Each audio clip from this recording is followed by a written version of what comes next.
రండి.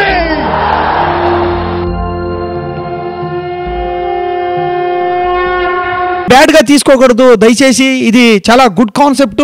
ఒక మనసుతో చెప్తా ఉండే ఒక కాన్సెప్ట్. వర్షాన్ని మళ్ళీ తిరిగి తీసుకురావాలంటే అందరూ పిచ్చోడు అనుకుంటారు. ఖచ్చితంగా ఫస్ట్ పాయింట్ అదే అనుకుంటారు. ఈరోజు పిచ్చోడు వచ్చినాడప్ప, వర్షాన్ని మళ్ళీ తిరిగి తీసుకొని రావాలా అని. ఖచ్చితంగా సమాజాన్ని యూజ్ చేసుకొని బతికే పెద్ద పెద్ద నాయకులు, ధనవంతులు ఈ ప్రపంచంలో ఉండారో వీళ్ళని ఇంకా కంపల్సరీ సమాజానికి చేటే కానీ మంచిదేమీ జరగదు. కానీ సమాజానికి ఉపయోగపడేట్లా వ్యక్తులు ఉంటారు, సమాజం గురించి థింక్ చేసేట్లా వాళ్ళు ఉంటారో అలాంటి వ్యక్తుల నుండి ఈ సమాజంలో మళ్ళీ రీసోర్సెస్ అవుతుంది. ఒక చిన్న మాటలో చెప్పాలంటే చెరువులో నీళ్ళు తోడుకోమంటే ఒక్కొరు ట్యాంకర్లతో లారీలతో వచ్చిందన్న ఒక 1 అవర్లో నీళ్ళు తోడేస్తారు. కానీ ఆ చెరువులోకి నీళ్లు తెప్పి వాళ్ళనంటే 100 మందిలో ఒక్కరు కూడా రారు. కానీ ఖచ్చితంగా ఆ ఒకరో ఇద్దరు ఇంకా బతికుంటారు కాబట్టే సంవత్సరానికి ఒక వర్షమైనా పడతా ఉంది. మీరు అనుకున్న ఆ ఆశయాలన్నీ నెరవేరాలని చెప్పి ఈరోజు మనస్ఫూర్తిగా భారతీయ విశ్వవిద్యాలయ మిషన్ మీరు టీచర్స్తో పాటు మీ స్కూల్లో అంటే దీనికి ముందు మీ చదివిన స్కూల్లో తలపెట్టిన ఈ కార్యక్రమానికి మనస్ఫూర్తిగా వచ్చినాం. చెప్పండి సార్, మీరు ఏమేమి అనుకుంటూ ఉన్నారు? ఇంతకీ ఏ సమాజ మార్పు కోరుకుంటూ ఉన్నారు? What is your thoughts? Please tell me sir. First of all thank you Shivashankar గారు. నా అభ్యర్థనను మన్నించి మీరు ఇంత దూరం వచ్చి మనం సమాజంలో మంచి తలపెడితే దాన్ని నలుగురికి ప్రపంచానికి పరిచయం చేయడానికి మీలాంటి వాళ్ళు ముందుకు వచ్చినందుకు చాలా కృతజ్ఞతలు తెలియజేస్తున్నాను. ఏంట్రా అంటే నా చిన్నప్పుడు నేను చూసిన జీవితం వేరు. ఇప్పుడు మన కళ్ళ ముందే నా జనరేషను, నా కళ్ళ ముందే మన ప్రపంచం పూర్తిగా మారిపోతుంది.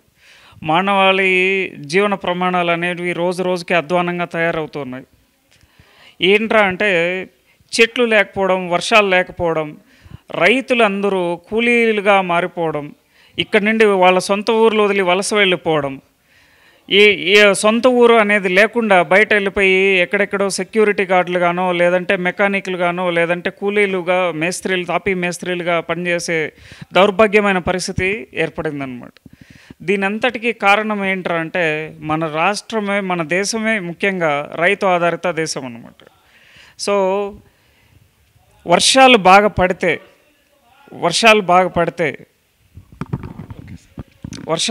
పడితే మన పూర్వస్థితిని ఖచ్చితంగా తీసుకురాగలమనే భావన నాకైతే ఉంది. ఎవరు పెద్దగా దీని మీద దృష్టి సారించకపోవచ్చు, కానీ నాలాంటి వాళ్ళు కొందరు ఉంటారు. అదే సమాజం మీద ప్రేమ ఉన్న పిచ్చోళ్ళు. దీన్ని మనం ఒక్కడ అనుకున్నంత మాత్రాన అంత ఈజీగా తీసుకెళ్ళలేం. సో ముఖ్యంగా ఏంటంటే ఒక సమాజంలో మార్పు రావాలంటే చిన్నపిల్లల నుండి మొక్కై వంగనిది మానై వంగున అంటారు, పెద్దలు సామెతగా చెప్పారు. అందువల్ల చిన్నపిల్లలు స్కూల్స్ దగ్గరకు వచ్చి పర్యావరణ గురించి వాళ్ళకి అవగాహన కల్పించి దీన్ని చెట్లు నాటించి మన పూర్వ పరిస్థితిని తీసుకురావాలనేదే నా తపనండి. అందువల్ల ఈరోజు నేను చదివిన నా స్కూల్లో తొలి అడుగు వేయడం జరిగింది. ఇక్కడున్న 400 మంది స్టూడెంట్స్కి ఇంచుమించుగా 400 చెట్లు ఇవ్వడంతో పాటు వాళ్ళకి ఒక పోటీతత్వం లాంటిది చెట్లు నాటడంలో. ఇట్లాంటి చెట్లు ఎక్కువ ఎవరైతే నాటుతారో వాళ్ళకి బహుమతులు అందించి వాళ్ళని ప్రోత్సహించాలనే ఉద్దేశంతో ఈరోజు ఇక్కడికి రావడం జరిగింది. వచ్చిన సందర్భంగా ఈ పర్యావరణ రక్షణే కాకుండా స్కూల్లో ఏవో చిన్న చిన్న సమస్యలు ఉన్నాయని కూడా తెలిసింది. దీని ద్వారా ఈ కిచెన్కి సంబంధించి సరిగ్గా వసతి లేదని, తర్వాత కొన్ని చెట్లు ప్రమాదకరంగా ఇక్కడ ఉన్నాయి, పిల్లల ప్రాణాలకి ఆటంకమైనవి ఏవైనా కానీ ప్రతి ఒక్కరూ ఖచ్చితంగా సీరియస్గా తీసుకొని దానికి సంబంధించిన అధికారులతో మాట్లాడి వాటి నుండి పిల్లలకి ఎటువంటి ఇబ్బందికరమైన పరిస్థితులు లేకుండా దాన్ని తీయాల్సిన పరిస్థితుల గురించి ఆలోచిస్తున్నాము. అదొకటి. తర్వాత ఈ బస్సు సౌకర్యం లేదు. నా చిన్నప్పుడు నేను ఈ స్కూల్లో చదివినప్పుడు రోజు నడిచి వచ్చి వెళ్ళేవాడిని. ఇది సుమారుగా ఒక 25 సంవత్సరాల క్రితం.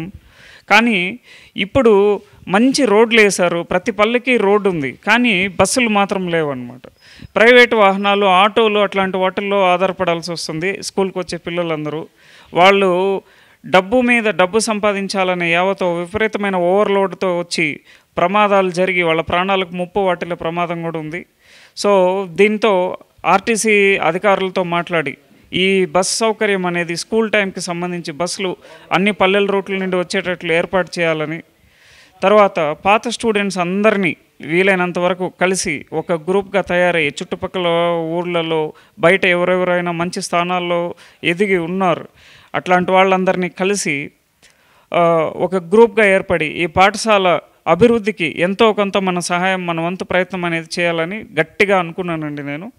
అదొకటి. తర్వాత విద్యా వ్యవస్థని ముఖ్యంగా మార్చాలి. నేను చిన్నప్పటి నుండి నా పీజీ చదివేంత వరకు కంప్లీట్ గవర్నమెంట్ స్కూల్లోనే చదివినాను. మొత్తం నా చిన్నప్పటి నుండి కంప్లీట్ చదువు పూర్తయ్యేంత వరకు 1.5 నుండి 2 లక్షలు ఖర్చు అయి ఉంటుంది దాదాపు. కానీ ఈరోజు నా పిల్లలని ప్రైవేట్ స్కూళ్ళకి పంపిస్తున్నాను. ప్రైవేట్ స్కూల్లో ఒక్కొక్కరికి 7వ తరగతి విద్యార్థికి 2 లక్షల పైన ఖర్చు పెడుతున్నాను సంవత్సరానికి. నా చిన్న అబ్బాయి వచ్చింది ఫస్ట్ క్లాస్, 1వ తరగతి అబ్బాయికి 1.5 లక్షల పైన ఖర్చు పెడుతున్నాను. ఇంత డబ్బులు విద్యా వ్యవస్థ అనేది పూర్తిగా వ్యాపార ధోరణికి మారిపోయింది. దీన్ని ఎవరిని అని తప్పులు పట్టాల్సిన అవసరం లేదు. పరిస్థితులు ఏర్పడిపోయినాయి. ఈరోజు గవర్నమెంట్ కూడా వాటిని ఉన్నట్లుండి వాటిని నిర్మూలించే పరిస్థితి లేదు. దీన్ని కూడా మన పర్యావరణ రక్షణ లాగా ఈ మార్పును కూడా మెల్లగా స్టెప్ బై స్టెప్ తీసుకుంటూ రావాలి. దీనికి ప్రధానంగా ప్రతి గవర్నమెంట్ టీచర్ సహకారం కావాలి. ముఖ్యంగా వాళ్ళ పిల్లల్ని కానీ ఈ గవర్నమెంట్ స్కూల్లో చేర్పించగలిగినట్లయితే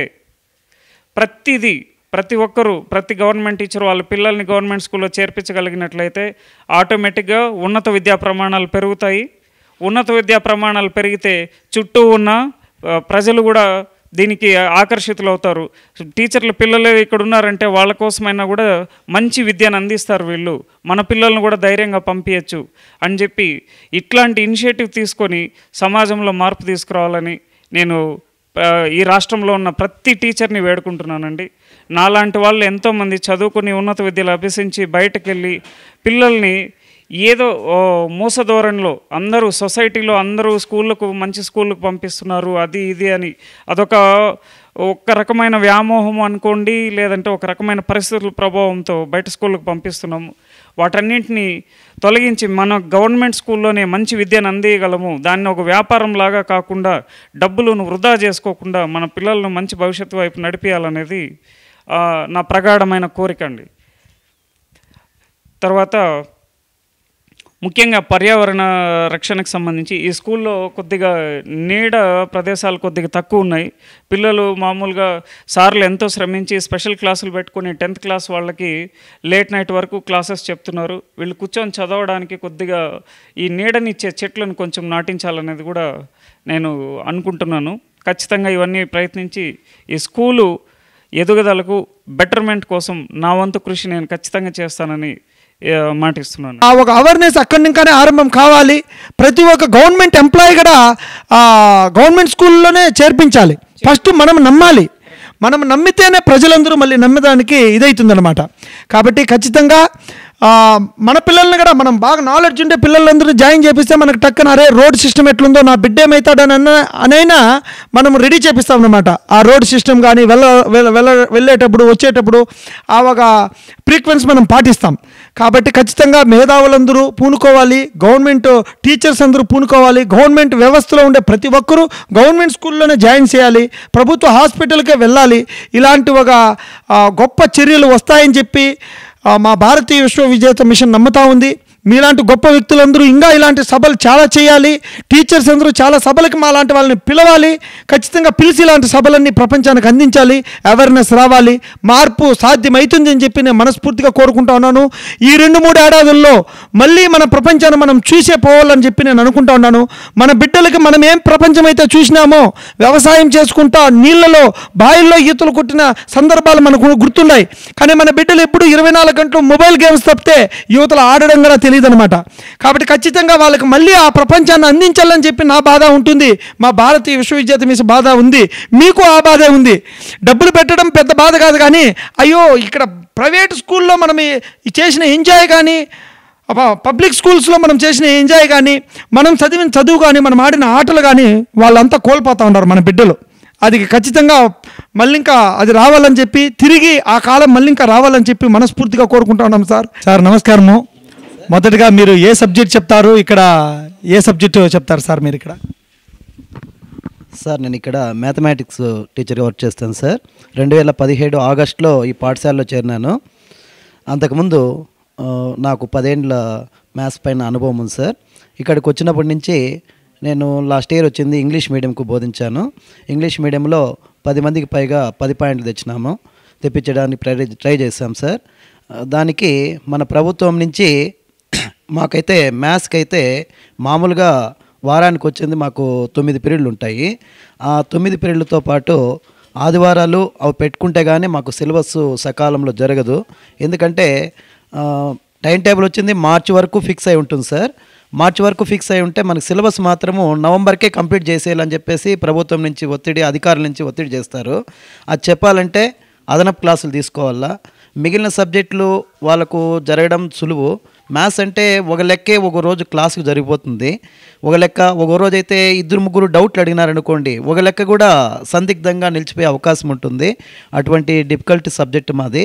ఆ సబ్జెక్ట్ను కూడా మేము కేర్ఫుల్గా క్యాచ్ చేస్తూ మా మ్యాథ్స్ అసిస్టెంట్లు కూడా మిగిలిన వాళ్ళు కూడా సహకారంతో బాగా బోధించగలుగుతున్నా. తర్వాత మాకు ప్రతి సండే కూడా విద్యార్థులు క్లాసు అంటే వాళ్ళు అడిగే పని లేదు, మ్యాథ్స్ క్లాసు ఉంటుంది సార్, ఏ టైంకి రావాలి సార్, క్యారీ తెచ్చుకోవాలా వద్దా అని అడిగే స్థాయిలో విద్యార్థులు కూడా ఉంటారు. చాలా మటుకు పిల్లలందరూ కూడా అడిషనల్ క్లాసులకు కూడా సండేస్ కానీ సెలవుల్లో కానీ క్లాసులకు వస్తారు. చెప్పినవి బాగా విని మంచి రెస్పాన్స్ అయ్యారు. లాస్ట్ ఇయర్ కూడా మంచి రిజల్ట్ వచ్చింది. IIITలో కూడా ఒక 4 సీట్ వచ్చింది. 4 కూడా IIIT కూడా కోర్స్ చేస్తున్నారు సార్. అదేవిధంగా మేము బోధించడానికి కూడా విద్యార్థులకు సాయశక్తులా కృషి చేస్తున్నాం. తర్వాత ఇప్పుడైతే కొత్త పుస్తకాలు వచ్చినాయి. ఈ పుస్తకాల్లో మాకు ఇంకా కొంచెం అడిషనల్ వర్క్ అయితే మాకు కూడా కొంచెం ఎంకరేజ్మెంట్గానే ఉంది. ఈ వర్చువల్ క్లాసులు డిజిటల్ క్లాసులతో పాటు దీక్ష యాప్ అని చెప్పేసి మ్యాథ్స్ టెక్స్ట్ బుక్లో కొటేషన్స్ ఇచ్చింటారు సార్.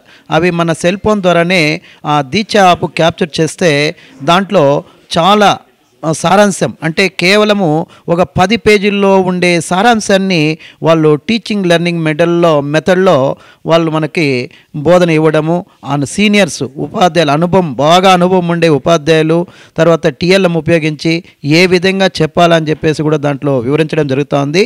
ఇది కూడా మాకు ప్లస్ పాయింట్గా ఉంది ఈ సంవత్సరం కూడా ఇంకా మంచి రిజల్ట్ తెచ్చేదానికి మేము చాలా వర్క్ చేస్తున్నాం సార్. ఖచ్చితంగా అంటే మన ప్రభుత్వ పాఠశాలల్లో అనుభవజ్ఞులైన ఒక టీచర్స్ ఉంటారు అనేది నిజం.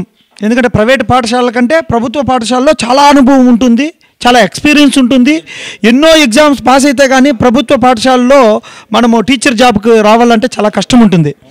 కాబట్టి తల్లిదండ్రులందరూ కూడా ఎందుకు ప్రైవేట్ పాఠశాలల వైపు మొగ్గు చూపుతూ ఉంటారు, ఎందుకు మన పబ్లిక్ పాఠశాలలో ప్రభుత్వ పాఠశాలల వైపు ఎందుకు మొగ్గు చూపట్లేదు, ఏ కారణం అంటారు సార్? ఎందుకంటారు? ప్రధాన కారణాలు ఏమి సార్? ఇక్కడ మౌలిక వసతులు అయితే ఉన్నాయి సార్. ప్రధానంగా కొన్ని ఇబ్బందులు ఏంటంటే ఇక్కడ చేరేదంతా పేద విద్యార్థులు సార్. డబ్బులు ఉన్నవాళ్ళు మనకు పోకడ ఎలా ఉందంటే డబ్బులుంటే గవర్నమెంట్ స్కూల్లో ఎందుకు ప్రైవేట్ స్కూల్లో చదివిద్దాంలే, మాకుండేది ఒక బిడ్డ 2 బిడ్డలు, వాళ్ళకేం మేము డబ్బులు కట్టుకోలేమా, మేము ప్రైవేట్ స్కూల్లో చదివించుకోలేమా అనే దారి అనేది గత 2 ఏళ్ళుగా ఉన్నింది.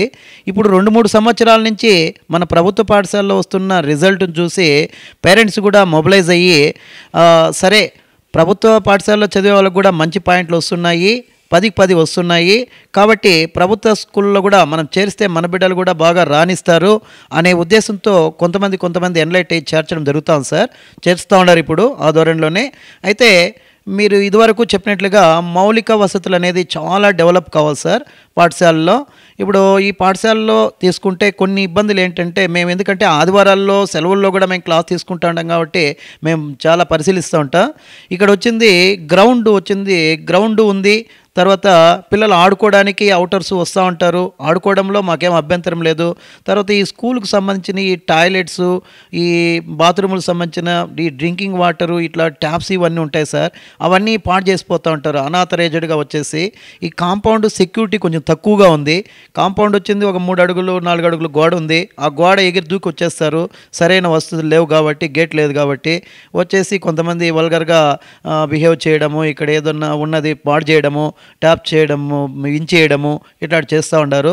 ప్రతి వారము ప్రతి ఆదివారం వచ్చిందంటే సోమవారం మా హెచ్ఎం సారు అట్లా పోయి చూడాలా, ఏ కుళాయి ఇరిగిపోయింది, ఏ పైపులు పోయినాయి, ఏ ఉండాయి, ఏవి తెప్పించాలా అనేది ఎక్కువగా ఉంది. ఇది లోకల్గా ఉండే ప్రజల సహకారం కావాలా, ప్రభుత్వం నుంచి కానీ ఇట్లా డోనర్స్ నుంచి కానీ ఈ కాంపౌండ్ కనుక ఎక్స్టెన్షన్ చేసి దానిపైన ఫినిషింగ్ కనుక వేసేస్తే మన పాఠశాలకి అథరైజ్డ్గా అనుమతించి వచ్చేవాళ్ళు ఎవరు కానీ అటువంటి అకాల అంటే అటు ఇబ్బందులు ఏమి కలిగించరు.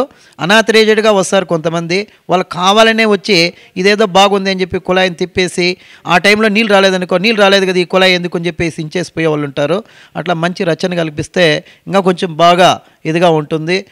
వాతావరణం ఇంకా బాగా కనిపిస్తే ఎక్కువ మంది చేరేదానికి కార్పొరేట్ స్కూల్ మనం ఏదో తిరుపతో హైదరాబాదో అట్లా పంపించే బదులు మన పాఠశాలలోనే చాలా బాగుంది అని చెప్పేసి అందరూ కూడా మెచ్చుకుంటారు. అదేవిధంగా మన శివ సారు ఇప్పుడు మనకు డోనర్గా వచ్చారు, గ్రీనరీ చెట్లు ఇస్తున్నామని చెప్తున్నారు. చెట్లు ఇవ్వడం మంచి శుభ పరిణామము. మేము కూడా ఈ ముందర కానీ పాఠశాల గేటు ఆ ముందర కొంచెము గ్రీనరీ ఏర్పాటు చేయాలని చెప్పేసి ఈ మామూలు ఇటుకలతో సిమెంట్ వేసి కట్టించి ఒక పార్కింగ్ మాదిరి ముందు ఏదైనా చెట్టు నాటాలంటే దానికి పాదు బాగుంటే చెట్టుకు నీళ్ళు ఎవరైనా పోయొచ్చు, ఎట్లయినా చేయొచ్చు. ఆ ఉద్దేశంతో దాటికి కొన్ని పాదుల్లాగా ఏర్పాటు చేసి గ్రీనరీ డెవలప్ చేయాలని చెప్పేసి మేమంతా అనుకుంటున్నాం సార్. మా ప్రధానోపాధ్యాయుల వారు మిగిలిన టీచర్స్ అంతా కూడా దానికి కూడా పాదులు ఏర్పాటు చేయడానికి కూడా మంచి ఏదైనా సహకారం ఇచ్చి వాటికి ఏదన్నా కొంచెం ఇటుకలు అట్లా ఏదన్నా కట్టి అట్లా చేస్తే పలానోళ్ళకి అని చెప్పేసి మనం విద్యార్థులకు కూడా కేటాయించి వాటిని మొక్కలను డెవలప్ చేస్తే ఒక మంచి హరితవనంగా కందూరు పాఠశాల డెవలప్ అవుతుంది సార్. విద్యార్థులు కానీ చదువుకోవడానికి కానీ తర్వాత ఎవరైనా వచ్చి కూడా ఇక్కడ ఆహ్లాదంగా నివసించడానికి చూడడానికి కానీ ఒక పార్క్ లాగా కూడా ఉపయోగపడుతుందని చెప్పేసి మంచి వాతావరణం ఏర్పడుతుందని చెప్పేసి నేను ఆశిస్తున్నాను సార్. ఖచ్చితంగా సార్, చాలా గొప్ప పాయింట్ ఒకటి చెప్పినారు. ఏమినంటే ఈ మధ్య కాలంలో ఈ 2-3 సంవత్సరాల నుండి పేరెంట్స్ అంతా గవర్నమెంట్ స్కూల్లో జాయిన్ చేయడం అలవాటు చేసుకుంటూ ఉంటారు. ఎందుకంటే మంచి మంచి రిజల్ట్స్ వస్తూ ఉంది కాబట్టి. ఈ కందూరు పాఠశాలలో 10కి 10 వచ్చిండే వాళ్ళు చాలా వరకు ఉండారు. 9 వచ్చిన వాళ్ళు, 7కి పైన వచ్చిన వాళ్ళతో చాలా ఇది కనపడుస్తూ ఉంది అని చెప్పి శివగారు గమనించి చూస్తూ ఉండారు. ఇక్కడ ఉండే పాఠశాల ఉపాధ్యాయులందరూ కూడా ఛాలెంజింగ్గా తీసుకొని విద్యార్థులను అంత బాగా తీర్చిదిద్దుతూ ఉండారన్నమాట. కాబట్టి ఖచ్చితంగా ప్రైవేటు పాఠశాలల కంటే ప్రభుత్వ పాఠశాలలు తలదన్నే రీతిలో ఎడ్యుకేషన్ ఉంటుంది. అన్నీ ఇక్కడ వచ్చేసి సదుపాయాలు ఉండాలి. మధ్యాహ్న భోజనము ఉంటుంది, ఇక్కడ ఆరోగ్యవంతమైన భోజనము ఉంటుంది, అదే మధ్యాహ్న భోజనము ఉంటుంది. ఈ విధంగా ఖచ్చితంగా ప్రతి ఒక్కరూ స్ట్రెంత్ ఈ సంవత్సరానికి వచ్చే సంవత్సరానికి పెరగాలని చెప్పి నేను మనస్ఫూర్తిగా కోరుకుంటా ఉన్నాను. ఒక స్కూల్లో 450-500 విద్యార్థులు చదివే వైనము మేము చదువుకునేటప్పుడు చూసినాము. ఇప్పుడు 100-150కి తగ్గిపోతూ ఉంది, 200కి ఆ మధ్యలో.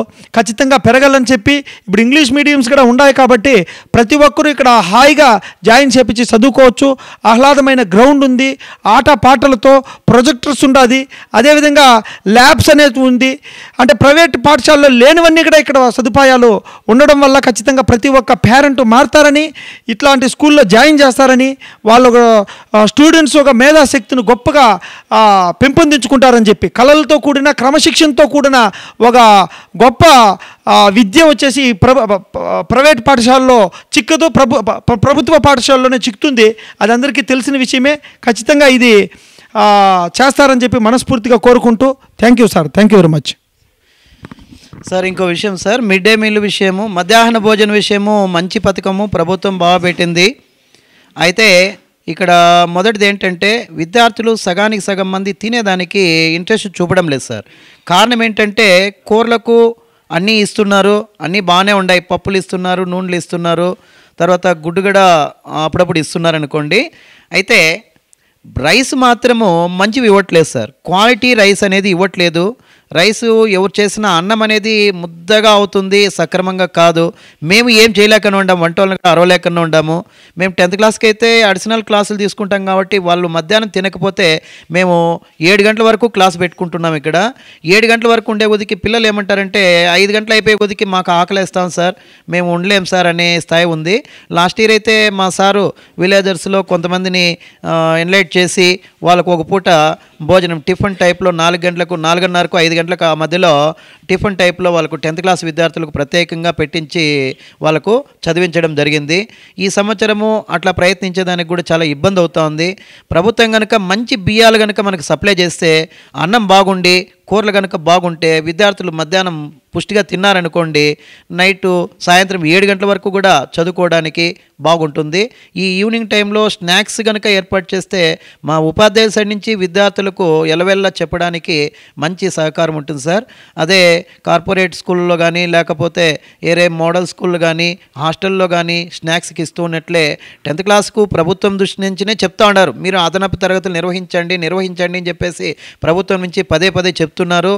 వాళ్ళు చెప్పకపోయినా మా మ్యాథ్స్ సబ్జెక్టు ఏ క్లాస్ లేకపోయినా మ్యాథ్స్ వాళ్ళు మాత్రం ఎక్స్ట్రా క్లాస్ అనేది ఖచ్చితంగా తీసుకుంటున్నాము, చేస్తూ ఉన్నాము. వాళ్ళకు 10th క్లాస్ కన్నా కనీసము ఈవినింగ్ స్నాక్స్ అమౌంట్ ఏదన్నా కొంచెము రిలీజ్ చేసి వాళ్ళకి కనుక స్నాక్స్ పెట్టిస్తే ఇంకా కొంచెం బాగా విద్యార్థులు హ్యాపీగా చదువుకునేదానికి, ఈ మంచి రైస్ కనుక ఇస్తే మధ్యాహ్నం భోజనం చేసి, ఎందుకంటే వాళ్ళకు ఫుడ్ మంచిగా వస్తే ఆటోమేటిక్గా ఆలోచన కూడా చదవడానికి కూడా మంచి ఇంట్రెస్ట్ కలుగుతుందని చెప్పేసి మీ ఛానల్ దృష్ట్యా నేను కోరుకుంటున్నాను సార్. సార్ ఖచ్చితంగా చాలా మంచి పాయింట్ చెప్పినారు. ఎందుకంటే మధ్యాహ్నం భోజనం తిన్న తర్వాత స్పెషల్ క్లాసులు అన్నీ పెట్టుకుంటే 6 గంటల వరకు ఆకలికి చాలా కష్టమవుతుంది. మేము మా పిల్లలకి స్నాక్స్ ఇచ్చి పంపించడం మేము స్కూల్కి మేము చూస్తూ ఉంటాం. ఎందుకు ఈ స్నాక్స్ నేను అనుకునేవాడిని, మధ్యాహ్నం భోజనం సరిపోక అక్కడ స్కూల్ వాళ్ళు వచ్చేసి స్నాక్స్ పంపించమని చెప్తారనమాట. మేము పంపిస్తూ ఉంటాం అక్కడ మేము చదివించుకునే మా పిల్లల దగ్గర. కాబట్టి ఖచ్చితంగా ఈ స్నాక్స్ అనేది కూడా రావాలి. అన్నిటికి మించి చాలా గొప్ప పాయింట్ చెప్పినారు సార్. ఇది పిల్లలే కాదు, ఆంధ్రప్రదేశ్లో ఉండే ప్రజలందరూ పడతా ఉండే ఒక బాధ, ఈ రైస్ వచ్చేసి మంచిది రావట్లేదు.